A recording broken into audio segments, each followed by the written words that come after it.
el próximo estreno de la película 50 Sombras de Grey en los Estados Unidos. Este generó el aumento en las ventas de juguetes eróticos. También se registraron récords en ventas de entradas anticipadas.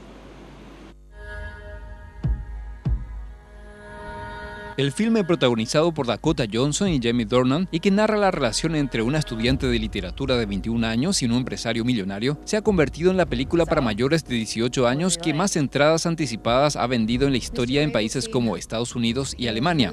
Pero no solo los cines se van a beneficiar del éxito de la película, que se estrena a nivel mundial hoy en el Festival de Berlín.